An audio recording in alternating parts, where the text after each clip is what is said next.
हाँ, तो फ्रेंड्स बात कर रहे थे कि शॉटकी डायोड इसमें क्यों इस्तेमाल होते हैं। तो उसमें मैंने अच्छे से एक्सप्लेन किया हुआ है कि शॉटकी डायोड क्या हुआ है और क्यों इस्तेमाल होते हैं, तो आप उसको देख लेंगे तो आपको पता चल जाएगा। तो इसमें आगे बढ़ते हैं।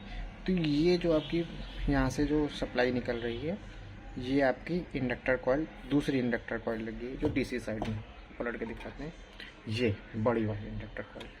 तो अब इसमें क्या होगा कि एक तरफ से यहाँ से बैटरी के लिए जाएगा और ये आपका 12 वोल्ट सप्लाई के लिए जाएगा। तो अब 12 वोल्ट सप्लाई कहाँ से मिल रही, इसमें देखिए एक और टेपिंग है ट्रांसफार्मर में। तो यहाँ पर से ये भी शॉटकी डायोड ही है फ्रेंड्स, ठीक है। तो यहाँ पर से ये इस डायोड पे पहुँची और यहाँ पर से ये इस जगह पर पहुँची इस डायोड से। तो यहाँ पर से ये 12 वोल्ट इंडक्टर कॉइल से होते हुए अब ये 12 वोल्ट कहाँ पहुँचेगी। तो ये 12 वोल्ट इस सबसे पहले इस रिले पर आ गई, रिले से होके ये एक जंपर लगा हुआ है, यहाँ पर पहुँची 7805 पे। 7805 पे पहुँचने के बाद ये पहुँची यहाँ आपके फ़ैन पे भी पहुँची और एक यहाँ पर आईसी पे भी, इस आईसी पे भी पहुँच गई 12 वोल्ट का यहाँ पर काम है, ठीक है। अब ये 62 वोल्ट जो आपका यहाँ पर जनरेट हुआ है यहाँ पर, तो ये तो सीधे यहाँ पर पहुँच गई रिले के इस तरफ 62 वोल्ट, और जो आपका नेगेटिव है वो नेगेटिव आपका सीधे यहाँ पर, ये बैटरी का नेगेटिव है यहाँ पहुँच गया और ये बैटरी का पॉजिटिव यहाँ लगता है। तो अब फ्रेंड देखेंगे कि ये बैटरी का नेगेटिव में तो पहुँच गई, बैटरी के पॉजिटिव में कैसे पहुँचेगी, क्योंकि बैटरी का पॉजिटिव तो यहाँ लगता है। तो ये यहाँ पर रिले के एक तरफ 12 वोल्ट पहुँच गई। अब हमको मालूम है कि कॉइल में रिले के पोटेंशियल डिफरेंस 12 वोल्ट चाहिए। अभी हम चेक करेंगे तो दोनों तरफ 12-12 ही मिलेगा, जिसकी वजह से रिले ऑन नहीं होगी। तो अब इसमें 12 वोल्ट का पोटेंशियल डिफरेंस कैसे मिलेगा, ये यहाँ पर ग्राउंड कैसे मिलेगा। तो ये जो ट्रांजिस्टर देख रहे हैं फ्रेंड्स, ये ट्रांजिस्टर आपका इस रिले को ऑपरेट करेगा। अब इस ट्रांजिस्टर को सिग्नल आपके यहाँ से मिलेगा, ये 0 ओम का रेजिस्टेंस देख रहे हैं फ्रेंड्स, ये 0 ओम का रेजिस्टेंस से आपको यहाँ पर इसमें मिल जाएगा, ठीक है। तो मैं इसमें मल्टीमीटर से दिखा देता हूँ।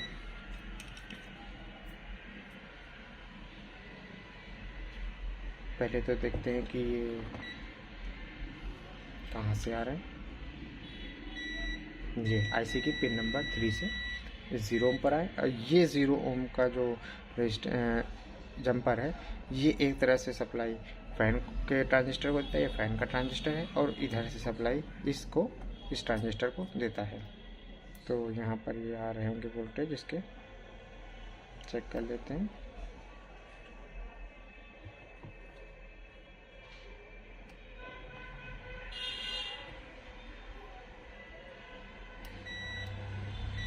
ये देखिए यहाँ पर आ रहा है, और यहाँ से होते हुए आपके इस ट्रांजिस्टर पे पहुँच जाएंगे। अभी मैं वोल्टेज जब ऑन करूँगा तो उसमें आपको ये दिखा दूँगा, ठीक है फ्रेंड्स।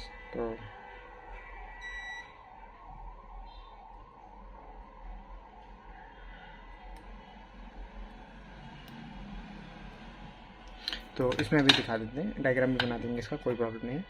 तो इसमें यहाँ पर से इस ट्रांजिस्टर जैसे ही ऑन हो जाएगा, तो ये आपका ट्रांजिस्टर का एमीटर जो है ये आपका ग्राउंड में कनेक्ट है, और ये जो आपका वो कलेक्टर है ये रिले के एक तरफ कनेक्ट है। जैसे इसके बेस पे 3 वोल्ट आपको मिलेंगे, यहाँ पर समथिंग आपको 3 वोल्ट मिल जाएंगे। तो जैसे ही 3 वोल्ट आपको यहाँ पर मिल जाएंगे, तो क्या होगा कि ये ट्रांजिस्टर ऑन हो जाएगा और इधर तरफ आपको ग्राउंड मिल जाएगी। तो यहाँ पर 12 वोल्ट की सप्लाई माइनस प्लस बन जाएगी, और ये रिले ऑन होके चार्जिंग शुरू हो जाएगी, ठीक है ना फ्रेंड्स। तो फ्रेंड्स अब चलिए इसको हम मेंस में कनेक्ट करके कहाँ पर क्या वोल्टेजेस हैं इसको चेक कर लेते हैं। Okay friends. हाँ, तो फ्रेंड्स इसको हमने मेंस सप्लाई में कनेक्ट कर लिया है। तो अब मैं पहले यहाँ पर डीसी वोल्टेज आपको दिखा देता हूँ कहाँ से आया। तो ये देखें, तो ये आपका 253 AC हमको यहाँ पर मिल चुका है। अब ये आपका फ्यूज से होते हुए यहाँ पर आएगा, और फिर इस लाइन फिल्टर पे आएगा, और लाइन फिल्टर से होते हुए यहाँ पर ये ब्रिज रेक्टिफायर के बीच वाले पिन पर पहुँच चुका है। तो अब यहाँ पर हम DC चेक करेंगे।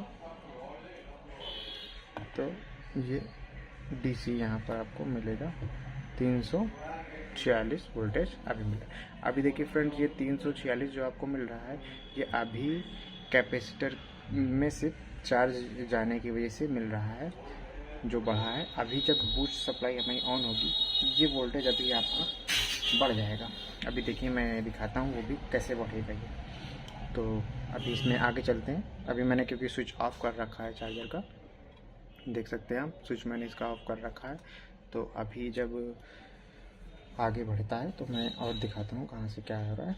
तो मैंने यहाँ पर इसकी निगेटिव ले ली है, और ये देखिए यहाँ पर इसका पॉजिटिव जा रहा है। और जैसे कि हमने डायग्राम में देखा था कि आपका ये पॉजिटिव इंडक्टर कॉइल से होते हुए इस ये जो मॉसफेट है, सॉरी ये जो डायोड है आपका, इसके पी साइड पर जाएगा। तो ये चेक कर लेते हैं। तो यहाँ पर भी हमें वही 346 वोल्ट मिल चुके हैं। तो आप देखिए यहाँ पर कैपेसिटर में क्या मिल रहा है, 352 वोल्ट। अब देखिएगा मैं स्विच ऑन कर रहा हूँ। अब ये देखिए कैसे ये बूस्ट सप्लाई वर्क करेगी। देखिए फ्रेंड, मैं स्विच को इधर ऑन कर रहा हूँ, तो ध्यान दीजिएगा, ये देखिए बढ़ गए। अब ये चार्जर आपका ऑन हो चुका है, ठीक है ना फ्रेंड्स। तो चार्जर को भी मैं आपको दिखा देता हूँ कि ऑन हो गया है। तो ये इसमें आगे लाइट जल रही है कि नहीं, तो ये देखिए ये ऑन हो चुका है। तो अब इसमें आगे के जो वोल्टेज हमने बात की थी उस पर देखेंगे। तो सबसे पहले तो हम अपना ये जो सप्लाई वाला वोल्टेज की बात की थी उसमें देखते हैं क्या हो रहा है। तो यहाँ पर से हम नेगेटिव ले लेते हैं, कहीं से भी ले लीजिए। इसका नेगेटिव अलग है और इस तरफ का नेगेटिव अलग है। तो यहाँ पर हम कैपेसिटर के नेगेटिव पे नेगेटिव रखते हैं, और यहाँ पर सप्लाई के उसमें चेक करेंगे फ्रेंड्स। तो यहाँ पर आपको देख सकते हैं फ्रेंड 25 वोल्ट मिल गए, ठीक है ना फ्रेंड्स। और इधर तरफ भी आपको 25 वोल्ट मिल जाएंगे, ठीक है। तो ये 25 वोल्ट जैसे मिले, ये यहाँ आपका ये 18 वोल्ट का रेगुलेटर है, देख रहे हैं ना फ्रेंड्स। 18 वोल्ट का जीनर डायोड है जो बेस पे मिल रहा है। मैं थोड़ा इसको जूम कर दे रहा हूँ, देखने में अगर प्रॉब्लम हो रही है तो। ये देखिए, ये आपका 18 वोल्ट का जीनर है, जिस पे मैंने आईसी की पिन रखा। क्लियर नहीं हो पा रहा लगता है फ्रेंड्स, फिर से देखते हैं।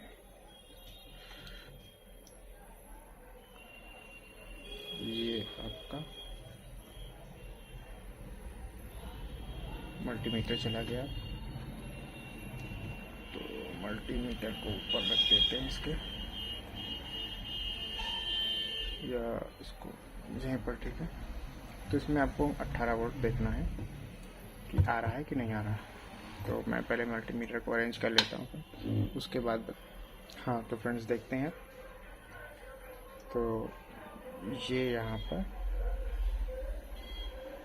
देखिए मल्टीमीटर पे 18 वोल्ट आपको मिल गया यहाँ से, ठीक है ना फ्रेंड्स।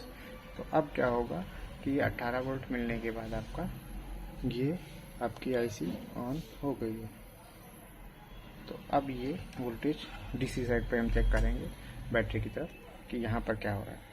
तो यहाँ पर हम बैटरी के माइनस पे माइनस लगा लेते हैं और मल्टीमीटर पर रखते हैं इधर। तो देख पा रहे होंगे फ्रेंड्स, यहाँ पर हमने माइनस रखा, ठीक है ना। तो हम हाँ अब क्लियर। तो यहाँ पर सबसे पहले चेक करते हैं जो हमने बात की थी 62 वोल्ट की। तो यहाँ पर आपको देखिए 61.9 वोल्टेज आपको मिल गए, ठीक है ना फ्रेंड्स। यहाँ पर देखें तो यहाँ पर आपको 12 वोल्ट मिल गए। अब ये 12 वोल्ट आपके इस तरफ भी होंगे।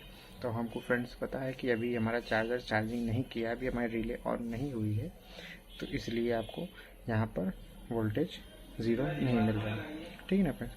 अब ये 12 वोल्ट कहाँ जाएगा, यहाँ पर भी जाएगा, ये 7805 है, यहाँ पर भी पहुँच गया, और आपका ये जो आईसी है यहाँ पर भी पहुँच गया, और ये जो फ़ैन है आपका यहाँ पर भी ये मिल गया, ठीक है ना फ्रेंड्स। तो सर फ्रेंड्स इसकी यही वर्किंग है। तो अभी फ्रेंड्स अगर आपको इसके आगे का भी डायग्राम चाहिए या इसके और आगे और भी एक्सप्लेनेशन चाहिए तो आप मुझे कमेंट में बता दीजिएगा, मैं इसके आगे और भी एक्सप्लेन करने की कोशिश करूँगा। ठीक है ना फ्रेंड्स। तो फ्रेंड्स मेरा चैनल न्यू है तो इसके सब्सक्राइब करिएगा, वीडियो पसंद आए तो इसे लाइक करिएगा, और कोई फीडबैक हो तो फ्रेंड्स ज़रूर बताइएगा। ठीक है ना फ्रेंड्स। तो मैं जो सर्किट डायग्राम बनाया हूँ फ्रेंड्स, तो मैं उसको आपको दिखा देता हूँ। आप चाहे तो उसका स्नैपशॉट लेके रख सकते हैं। तो मैं आपको सर्किट डायग्राम दिखा देता हूँ। तो फ्रेंड्स हम लौट आए वापस अपने सर्किट डायग्राम पे। तो इसमें जो जो चीज़ें हैं सब हमने कवर कर ली हैं।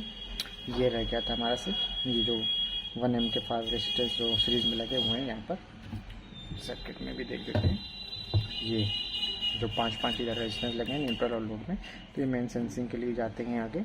और यहाँ पर से जब ये यहाँ से आ जाते हैं तो यहाँ पर पहुँच जाते हैं, और इसके बाद आईसी की पिन को ये आगे कहाँ जाते हैं मैं नेक्स्ट वीडियो में आपको बता दूँगा। ठीक है ना फ्रेंड्स। तो एक्चुअली में क्या है ना फ्रेंड्स कि ये बहुत कॉम्प्लिकेटेड है, तो पूरा पेपर में ट्रेस आउट करना थोड़ा डिफ़िकल्ट है। तो जितना मेन पोर्शन है मैंने इसमें ट्रेस आउट कर दिया है। अगर आपको इसके आगे का भी चाहिए तो आप मुझे बता दीजिएगा, मैं इसके आगे का भी इस तरफ का भी डायग्राम आपको ड्रॉ करके दिखा दूँगा। ठीक है ना फ्रेंड्स। तो तब तक के लिए ठीक है फ्रेंड्स। तो thanks for watching friends. Channel को सब्सक्राइब करिएगा। थैंक्स।